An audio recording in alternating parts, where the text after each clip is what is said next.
Hello, hello, and welcome back to the show. I am so glad you're here. My name is Nadine Zalmot. I'm a somatic practitioner and a money coach.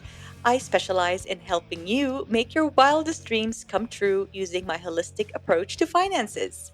My approach goes far beyond spreadsheets and budgets, even though I do find these things very useful. But I also think that there's a lot that needs to happen before we sit down and look at your numbers. You see, when you approach money in a holistic way, your financial behaviors, your money patterns, for example, any overspending, any money avoidance, or if, like me, I used to have money obsession and overgiving, they're only what you see on the surface. They're just symptoms. And when patterns persist, in spite of you knowing better, like for example, if you on paper make enough money to save, but you're not able to save, then this is when I would invite you to do some deeper money excavation work. And throughout this episode, I'm going to be sharing some journaling prompts to help you go deeper inside of your relationship with money on your own if you so wish to do so. Holistic finances means we look at the bigger picture of how your relationship with money was formed. And for most of us, our relationship with money actually started way before our first paycheck or our allowance. It started between the ages of 2 and 12 when our brain and our nervous system were still forming. Because money isn't just numbers. And I know you know that. Money is often commingled with our sense of safety, security, belonging, lovability, worth, and many, many other deeper layers. And during these formative years, between the years of 2 and 12, we tend to absorb the world around us and take things literally as our ultimate truth. What we take in during these years becomes the base of our belief system.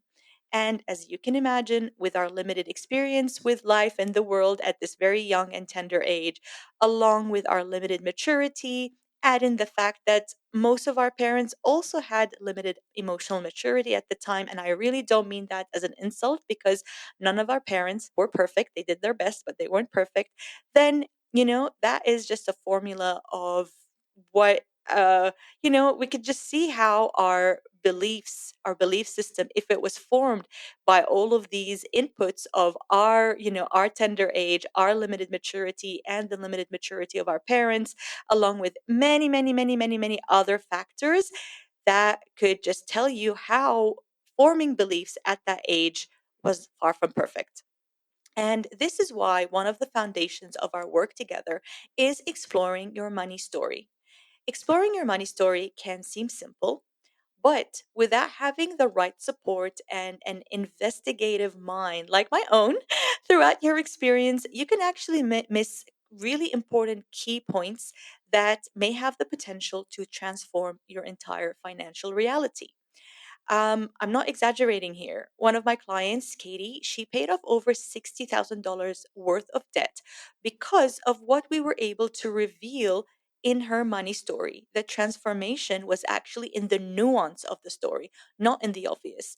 We cracked her case, and yes, I do. I do approach every client's money story like a mystery. We cracked her case from the little things that she shared. The nuance is so, so important. And in today's episode, I would love to share with you how I increased my income a few years ago through investigating my own money story. So, I was a few years into my business and I noticed that I was doing like I was making just enough to pay our bills, just enough to do a little few things that are extra here and there. But there was never a surplus. There was never extra. I didn't feel like I was thriving. And the thing is, the mystery here was that any time I would make a little bit more, something would turn up out of nowhere that would require that exact same amount. A flat tire, a surprise vet visit, you know what I mean. And the funny thing is that it annoyed me. Even though like I was grateful because I was making just enough to make ends meet. But honestly, that's not why I started my business. I don't want to sound too cliche, but I might risk it here. I started my business to thrive, not just to get by. I wanted to make more money so that I can have a nice savings account, save for a property, and be generous with my family and my friends and go on trips and adventures. But at the time, I was making just enough. And anything extra, it would go, it would fly away. What a mystery. So, what I decided to do was to redo my money story using my own prompts. So, when I got qualified to help you do this stuff, I had to go through my own process. I had to do my own money work with my mentor. But with experience and with years of working with clients, I actually became a little bit more specific and precise as to what I wanted to ask my clients to dig into. Okay, so my like the method that I developed, I feel is more precise than when I was training. Okay. So what I found at the time was absolutely fascinating. So when we were young, we grew up in the 90s, the 80s and the 90s here in Jordan. I'm currently in Jordan actually. It was during the Gulf War and things were super tight for everyone. My parents at the time, they still do by the way, they worked their asses off, but everything was actually very expensive and scarcity was everywhere. To have more literally meant taking away from others because resources were that limited. If I wanted something extra, a little bit extra money for a school trip or for new school shoes, that probably at the time meant that my siblings would get a little bit less to make ends meet at the end of the day. It also meant that my parents had to work harder and be more tired because of this. So here's when I state things this way, the connection between how I was making my money back in my business back in 2021 and how I grew up with scarcity, it becomes quite obvious, right? I was running on an old money story, an outdated money blueprint that stated if I wanted more than just what I needed, then I am taking away from others. So I revealed the pattern, but usually what we do when we reveal the pattern, we need somatic healing. Somatic healing played a very big role in breaking this belief because we can reveal all the beliefs until the cows come home, but what do we actually do about them? Because these beliefs, these money blocks, they're not in our mindset, they are actually in our subconscious. And so this is why our nervous system will do everything it can do running in our subconscious to keep us earning exactly how much it thinks is safe for us to earn. So with the somatic support, I was able to gently create safety in my body and my nervous system around money to break this pattern.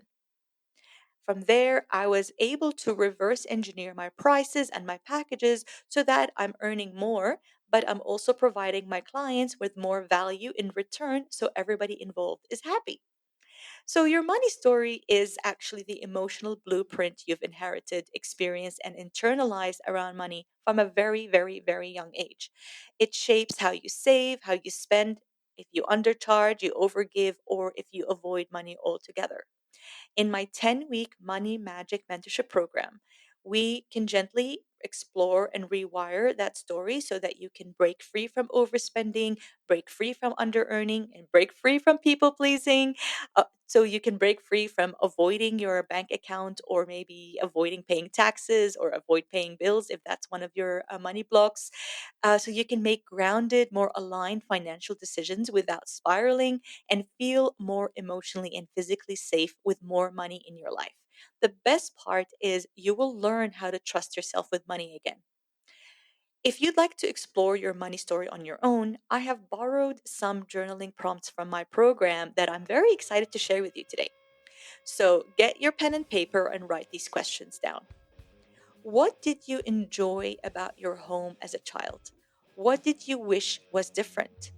Did you feel safe financially and otherwise as you were growing up? That's question one. Question two, who did you have to be or what role did you have to fulfill to receive positive attention and affection at home and at school? So, like I said, these questions are not directly financial, but the treasure is in the nuance. So, for example, for the second question, who did you have to be, or what role did you have to fulfill to receive positive attention and affection at home and at school? For example, my story, I had to be the one who was the low maintenance person in the house, the one that did not have needs, so that everybody else. That's a people pleasing tendency, for example. So this is how we slowly excavate the patterns. And here's the third question for today. What 5 words would you use to describe each of your caregivers' relationship with money? And what of those descriptions do you still carry to this day? So these don't have to be negative traits or negative words. They could also be positive. So for each caregiver, maybe you had a mom and a dad, 5 words or more that would describe their relationship with money as from your perspective. So that's it for me today. Thank you so much for being here. Please feel free to reach out and email me if you would like my one on one support, rewriting your money story, as well as transforming your entire relationship with money. I'd be delighted to help you through my Money Magic Mentorship Program. Love you and leave you. Thank you, and see you next time on the Unfuck Your Money Show.